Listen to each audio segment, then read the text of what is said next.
Bonjour à tous, aujourd'hui je vais vous parler d'un sujet important, l'incitation à la haine. Les Français sont unanimes, il faut condamner certaines opinions. Et si vous avez remarqué, dès que le débat commence à être un peu chaud, on vous sort toujours la même chose, ce n'est pas une opinion, mais un délit. Évidemment, si j'ai fait cette vidéo, c'est que je ne suis absolument pas d'accord avec cette censure des opinions que les médias dominants appellent encadrement de la liberté d'expression. La question que je me pose et qui m'a particulièrement donné envie de traiter le sujet, c'est la question: est-ce qu'on met en place les bonnes stratégies? Je ne vous parle pas du fait de supprimer des contenus incitant à la haine sur Internet. Ça, évidemment que c'est nécessaire, je pense que je n'ai pas besoin de le préciser. C'est ce passage exactement qui m'a donné envie de faire une vidéo où une juriste de formation explique qu'il est nécessaire de condamner l'incitation à la haine. Le constat est simple, pour ne pas dire simplet, la haine c'est mal, donc la condamner c'est bien. En faisant la vidéo, je me suis aperçu que toutes les lois sur la liberté d'expression, ou plutôt contre la liberté d'expression, ont été faites sous l'impulsion des associations juives. Du coup, je vais vous faire une pierre deux coups, expliquer pourquoi elle est problématique, c'était mon sujet initial, et pourquoi elles ne sont pas dans l'intérêt de la communauté juive. Je ne vous parlerai pas de la loi de 1881 sur la liberté de la presse, qui définit les libertés et responsabilités de la presse française, car c'est pas mon sujet. Alors la première loi, c'est la loi Marchandeau du 21 avril 1939. Pour vous l'expliquer, j'ai été sur le site de la LICRA, où il explique comment la LICA, ancien nom de la LICRA, a tout fait ce qui est possible pour que cette loi existe. Cette loi, elle prévoit des peines de prison pour diffamation ou injure pour des motifs racistes ou antisémites. Pour comprendre l'antisémitisme de l'époque et comprendre la loi de la LICA, je vais vous mettre la vidéo de Zemmour à la synagogue de Lyon. Il faut distinguer entre le statut des Juifs et l'extermination. Il ne faut pas mettre tout dans le même sac en pensant avec nos critères d'aujourd'hui. Le statut des Juifs d'octobre 40 et même de 41, c'est évidemment un statut, vous avez tout à fait raison, xénophobe et antisémite. C'est donc un statut contraire aux principes universels de la France. Mais ce n'est pas pour exterminer les Juifs.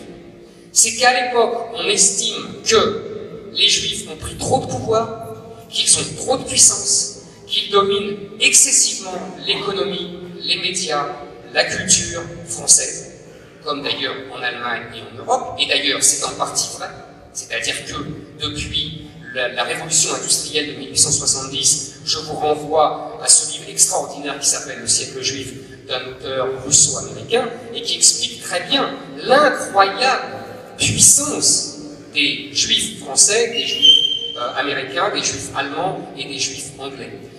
Donc ce n'était pas un mythe, ce n'était pas un leurre. Et il y avait des Français qui trouvaient ça formidable parce que c'était pour le bien de la France, ils avaient bien raison, et il y avait des Français qui trouvaient que les Juifs, ils se comportaient avec une arrogance de colonisateurs. C'est ça les mots qui étaient employés à l'époque. Il faut tout ça se remettre dans le contexte. Et arrive encore l'immigration des venus des Juifs d'Europe de l'Est et de l'Allemagne. Il faut savoir que la France est le pays qui, proportionnellement, a reçu le plus de Juifs. Beaucoup plus que les États-Unis, beaucoup plus que l'Angleterre, et je ne parle pas des autres qui les ont refusés. Ça, c'est dans toutes les années 30. Ils ont accueilli des Juifs roumains, des Juifs allemands, des Juifs polonais, qui fuyaient les régimes tyranniques, totalitaires et antisémites des pays de l'Est. C'est la France qui en a reçu le plus. Et c'est la France qui a subi le plus de conséquences. C'est-à-dire qu'il n'y avait pas que des conséquences positives. Par exemple, les médecins français se plaignaient que les médecins juifs leur volent leur clientèle. Par exemple, il y avait des concurrences terribles dans beaucoup de métiers. Il y avait aussi des trafics. Il y avait aussi l'affaire Stavisky. Tout ça n'a pas été inventé par les antisémites. Tout ça est une réalité inévitable d'ailleurs, car quand il y a des vagues comme ça d'étrangers qui arrivent, il est très difficile de faire vivre en bonne harmonie avec la population d'origine. Et les Juifs français étaient les premiers à s'en plaindre. Ils étaient les premiers à se plaindre des problèmes que causaient les Juifs ashkénazes. Donc le problème est beaucoup plus complexe qu'on le dit. Comme vous le voyez, Zemmour contextualise l'antisémitisme comme on pourrait contextualiser le racisme ou l'islamophobie. Contextualiser, ce n'est pas approuver.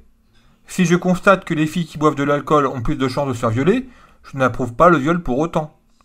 Là, Zemmour donne son opinion personnelle, qui selon lui explique le contexte de l'époque, mais qu'on soit d'accord ou pas d'accord avec lui, ce n'est pas le sujet de la vidéo.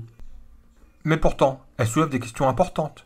Est-ce que pour la LICRA, contextualiser l'antisémitisme, c'est de l'incitation à la haine?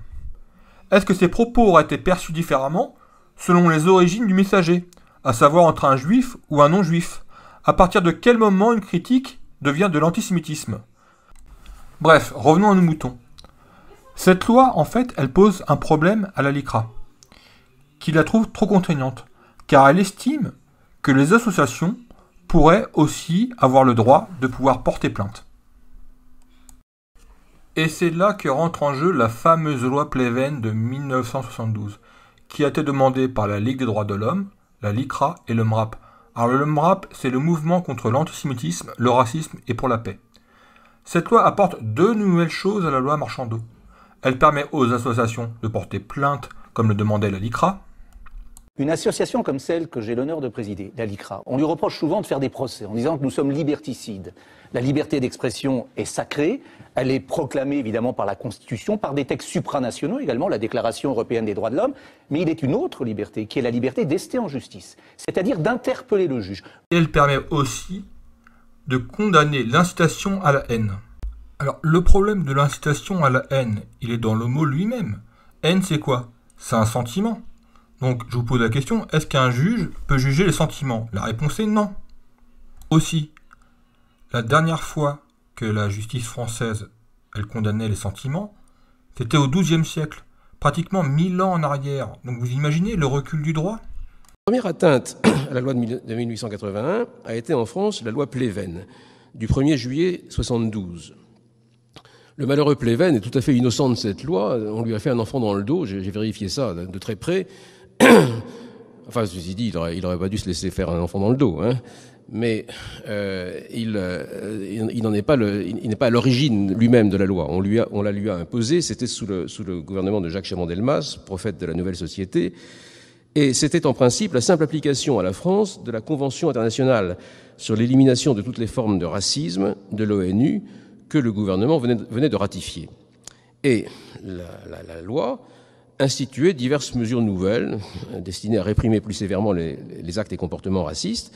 Mais le problème, c'est qu'elle touchait à la liberté d'expression, puisqu'elle modifiait la loi de 1881 en y introduisant les notions nouvelles de provocation à la discrimination et à la haine. Il y avait un nouveau délit qui était établi, qui était la provocation à la discrimination et à la haine. Article 1er, ceux qui, par tout moyen de communication publique, auront provoqué à la discrimination, à la haine ou à la violence, mais ça, la violence, c'était pas nouveau. Hein, provocation à la violence a toujours été réprimée. Mais ceux qui auront provoqué à la discrimination, à la haine ou à la violence à l'égard d'une personne ou d'un groupe de personnes en raison de leur origine ou de leur appartenance ou de leur non-appartenance à une ethnie, à une nation, une race ou une religion déterminée seront punis de toute une série de peines, non seulement pécuniaires, mais aussi de prison. Hein. Et vous remarquez au passage qu'il y avait aussi la référence à la nation. Hein. Et donc ici, la loi allait au-delà de la Convention de l'ONU, signée par la France, qui réservait explicitement le droit des nations à se protéger par divers dispositifs juridiques. Donc le fait de refuser certains droits aux étrangers ne tombait pas dans le champ des diverses formes de racisme que la Convention de l'ONU avait voulu prohiber, et quelqu'un l'a introduit dans la loi française. Alors, la notion... Mais bon, c'est un aspect sur lequel je n'ai pas le temps de parler. Voyons cette notion de provocation à la haine. Elle innovait dangereusement dans le droit pénal, puisque la haine est un sentiment, hein, ce n'est pas un acte. Elle n'a pas d'effet extérieur visible. Elle ne peut donc pas être par elle-même un délit. Et si elle n'est pas un délit, comment le fait d'y provoquer pourrait-il l'être? Constituer la haine en délit revenait donc à faire sanctionner par le droit pénal des faits plus ou moins inconsistants et indémontrables. Et cela constituait un glissement fâcheux, par rapport à la notion traditionnelle, elle, d'incitation à la violence, puisque la violence est un acte visible et extérieur, et si l'on peut montrer que le violent a agi après avoir entendu ou lu certains propos, on pourra soutenir que l'auteur des propos en question porte une part de responsabilité dans le délit lui-même. Mais étant donné que la haine, elle, n'est pas visible tant qu'elle ne s'est pas traduite en acte, l'incitation à la haine ne pourra être elle-même que supposée, supputée, de façon essentiellement subjective et arbitraire. Alors, un rappel historique s'impose ici. Il se trouve que les sentiments intimes ont été placés hors de portée du droit pénal depuis le XIIe siècle. Je note quand même que la LICRA elle-même reconnaît que cette loi est approximative. Une association comme celle que j'ai l'honneur de présider, la LICRA, on lui reproche souvent de faire des procès en disant que nous sommes liberticides. La liberté d'expression est sacrée, elle est proclamée évidemment par la Constitution, par des textes supranationaux également, la Déclaration européenne des droits de l'homme, mais il est une autre liberté qui est la liberté d'ester en justice, c'est-à-dire d'interpeller le juge. Monsieur le juge, considérez-vous qu'au regard de la loi de 1972, qui considère que le racisme et l'antisémitisme constituent un délit, considérez-vous que la ligne a été franchie? Moi, président de la LICRA, je ne m'autorise pas à le dire, je peux le penser. Les chroniqueurs, les journalistes, les hommes politiques n'ont rien à dire sur ce sujet. Nous vivons dans un état de droit. La justice est rendue au nom du peuple français. Et c'est pour ça que je vous dis que vous avez tout dit tout à l'heure. Effectivement, c'est le juge qui dit, lorsque, avec ses failles, avec ses approximations... Aussi, si cette loi existait en 1789, il n'y aurait jamais eu de Révolution française, tout simplement. François Sureau, réclamez-vous le plein exercice du droit de haïr? Est-ce que haïr, c'est un droit de l'homme et du citoyen? Ah oui, bien sûr. Bien d'abord, je rappelle que quand même, nous sommes devenus extrêmement puceaux avec ces histoires. La République est née de la haine des tyrans. Quand j'entendais au moment des Gilets jaunes, les membres du gouvernement républicain s'étonner qu'on ait bousillé une statue de mauvaise facture sous l'Arc de Triomphe, comme si on avait profané quelque chose de... Mais la Révolution n'a jamais fait rien d'autre. Dans l'espoir fou du progrès et de l'émancipation individuelle et collective, dans l'espoir de ce que Sartre appelle le salut laïque à la fin des mots, la Révolution a voulu briser les idoles, celles-là comme les autres, les rois à Saint-Denis, comme les statues maintenant, qu'on prétend respecter pour oublier que les gens sont malheureux. Donc c'est légitime, c'est légitime de défoncer une statue à l'Arc de Triomphe, c'est ce que vous dites? La question n'est pas celle-là. La question est qu'il est certainement pas légitime et ça doit être puni une fois que c'est fait. Mais la construction d'un ordre répressif a priori qui empêche tout risque de cette nature, cette construction-là, elle est blâmable parce qu'elle ne correspond pas à ce qui est le mouvement même de la République. On a vu le problème de l'incitation à la haine. Maintenant, regardons le problème de laisser les associations porter plainte au nom des victimes. Porter plainte à la place de la victime, sans que celui-là demande rien, est un problème.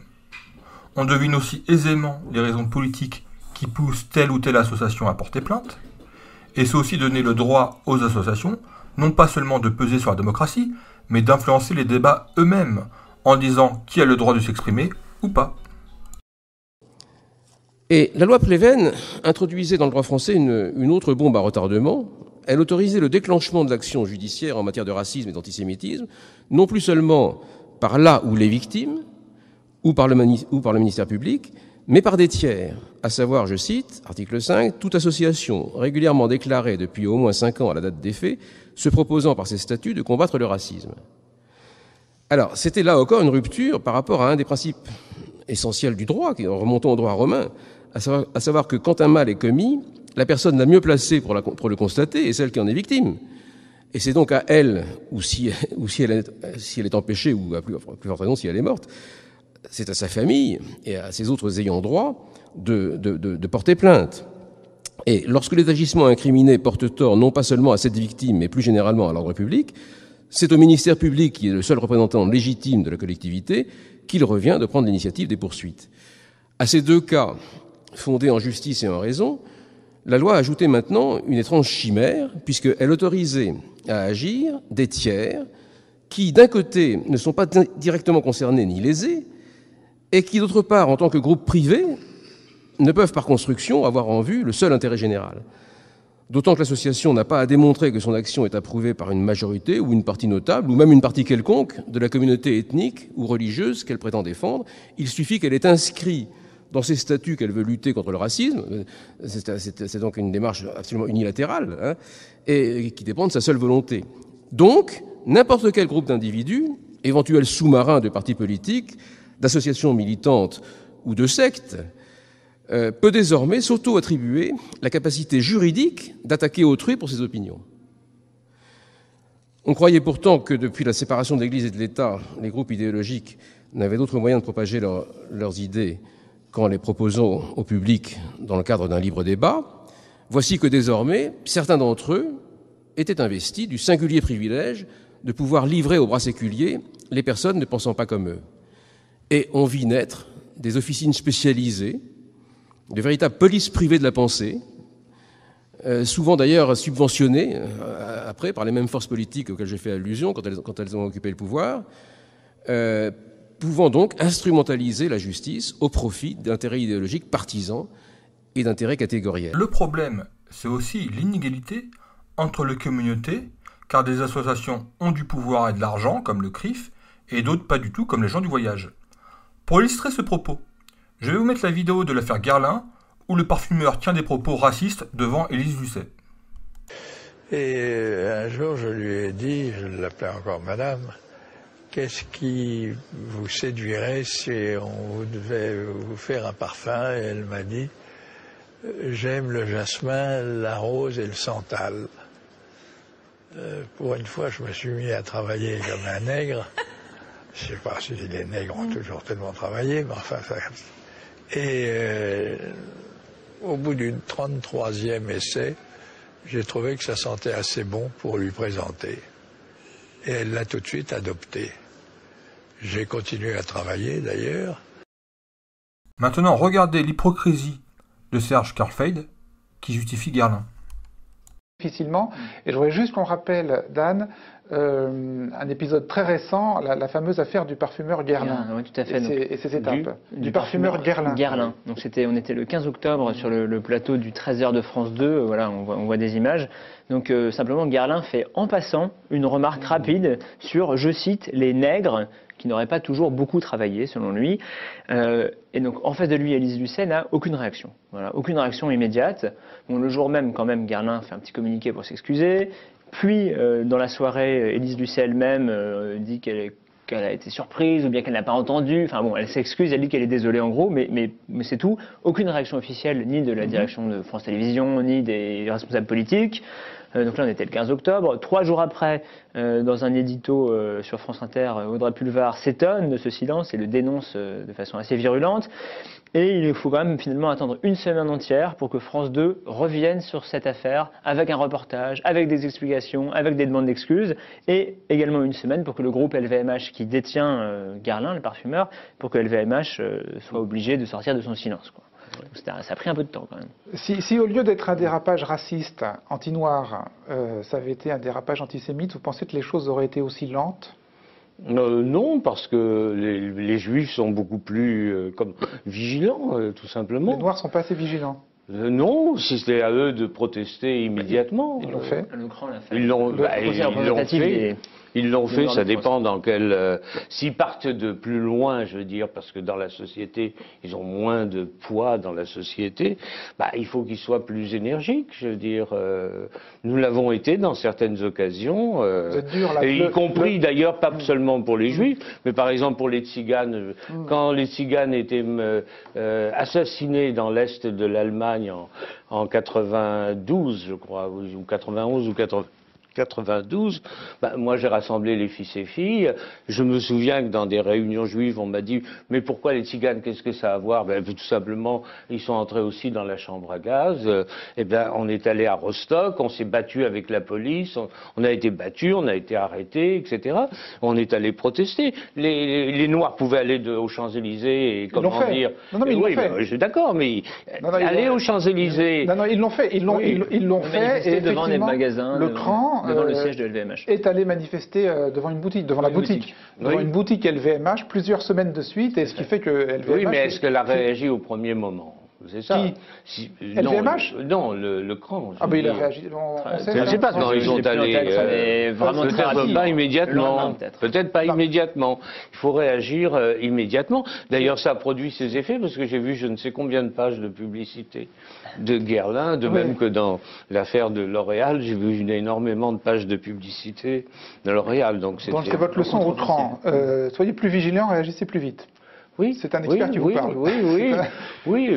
Pour les Arméniens aussi, nous sommes. Moi, je milite avec les Arméniens aussi. Il n'y a pas eu concurrence des mémoires, mais pas à notre niveau, peut-être à d'autres niveaux, mais pas au mien. Non, mais ça c'est bien sûr qu'il n'y a pas de concurrence à votre niveau. Mais vous pensez vraiment que si les réactions ont été si molles après ce dérapage raciste, c'est de la faute du CRAN, en gros? C'est pas de la faute du CRAN, c'est pas la faute. C'est le fait qu'il n'y a pas eu une riposte énergique immédiate.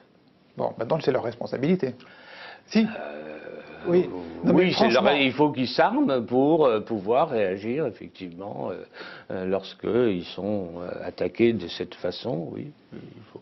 Vous pensez vraiment que c'est ça, et vous pensez vraiment que c'est pas le fait que dans l'inconscient collectif français, les traites négrières ne soient pas perçues comme un crime contre l'humanité de la même manière qu'Auschwitz? Parce que c'est beaucoup plus éloigné dans le temps, c'est tout simplement pour ça. Nous sommes encore... mais nous sommes vivants. Non, mais Serge-Lafate, c'est pas une raison. Mais ça explique peut-être... Tout au long du 18e, du 19e et du 20e siècle, on ne peut pas dire que les traites négrières aient été reconnues comme un crime contre l'humanité. C'est pas ça, mais ceux qui en ont souffert ne sont plus là directement. Nous sommes déjà plusieurs générations après. Et c'est comme ça dans le temps. Céline... Dans 200 ans ou 150 ans. Serge Karlsfeld, c'est la référence des associations juives de France. Et qu'est-ce qu'il dit pour justifier le manque de résonance médiatique de cette affaire raciste? Il le justifie par le manque de vigilance des Noirs, sans jamais parler du manque de pouvoir et de relais médiatique et politique des Noirs. C'est ça le gros problème, c'est que selon ton origine ethnique, selon ta communauté, tu n'auras pas le même traitement médiatique et politique, et tu n'auras pas la même force des associations pour te protéger. Donc là, il y a une iniquité entre les victimes. Vient ensuite une loi interdisant de contester la Shoah, avec la loi Guesso. Elle pose plusieurs problèmes. Elle donne le sentiment qu'il existe une vérité officielle. On est donc dans le religieux, avec ses dogmes et ses blasphèmes. Et comme le disait Valls, personne n'a le droit de profaner la Shoah. Elle légitime la pensée révisionniste, qui pense que cette loi a été faite car les historiens sont incapables de répondre à leurs travaux et à leurs interrogations. Enfin, elle ouvre aussi la boîte de Pandore, avec la concurrence victimaire, l'esclavage de la Taubira ou le génocide arménien. Bref, cette loi favorise un terreau pour la pensée complotiste et antisémite. Alors, j'entends déjà ceux qui vont me dire, mais on ne peut pas débattre avec ces gens-là. On ne peut pas débattre avec les idées extrêmes. Moi, je pense qu'ils ont tort. C'est assez simple. Dans quel pays où trop de démocratie, trop de débats, a donné un État totalitaire? Jamais. La seule fois où tu as des États totalitaires, c'est quand il manque de démocratie, justement. Donc il n'y a aucun danger là-dessus. Si une personne a des idées fausses, il suffit de lui répondre. Et ce sera largement suffisant.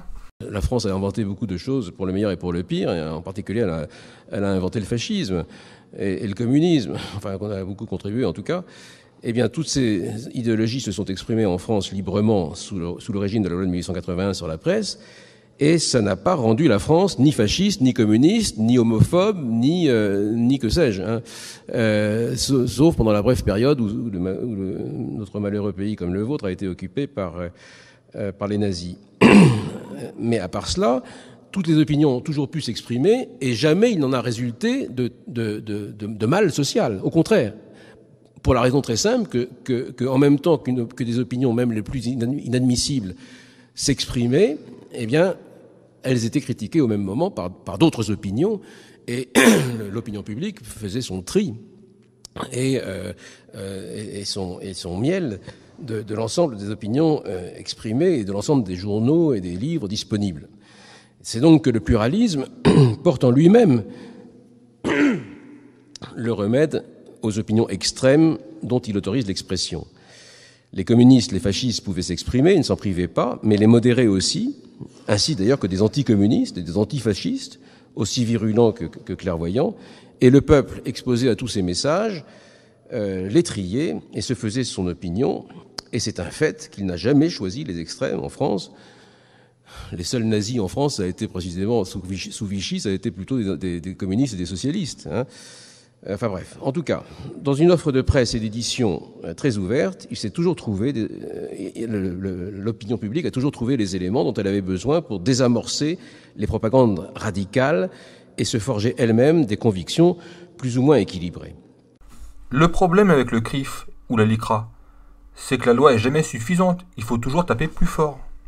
Aujourd'hui, les racistes, les antisémites les plus virulents que l'on connaît, inutile de citer leur nom, qu'est-ce qu'ils ont à voir avec un patron de presse? Vous voulez me dire?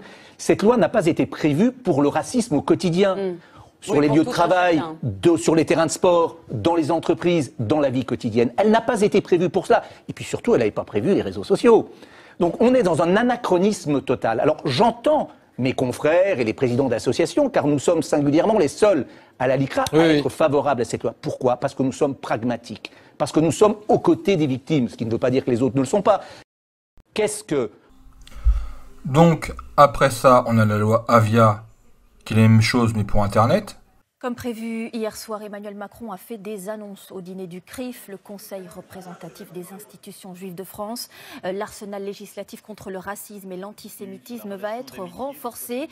Une proposition de loi pour lutter contre la haine sur Internet sera déposée en mai. Et puis, on aura encore d'autres lois. Et puis, on aura des lois de plus en plus lourdes. À la fin, on finira forcément dans une dictature. On y est déjà un petit peu. Ces lois, elles ne feront rien d'autre que mettre un couvercle sur une cocotte minute. Elles ne changent jamais le problème. Demain, et même aujourd'hui, ça a déjà un peu commencé, on va t'expliquer que critiquer l'immigration, c'est l'incitation à la haine.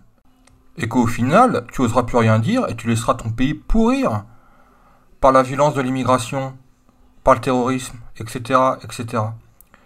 Donc voilà, est-ce que c'est vraiment dans l'intérêt des Juifs de faire ces lois, finalement, qui vont... augmenter l'antisémitisme? Je vais donner un exemple très simple que tout le monde connaît, l'affaire Dieudonné. Il a fait un sketch chez Fugel, mais vraiment un sketch sur un colon israélien. Bon.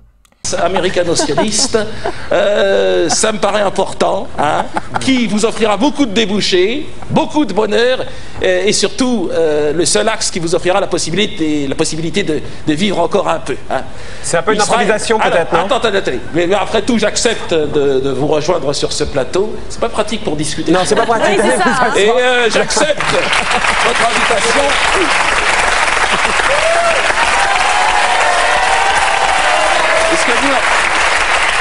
Avec Dieudonné, il est toujours borderline.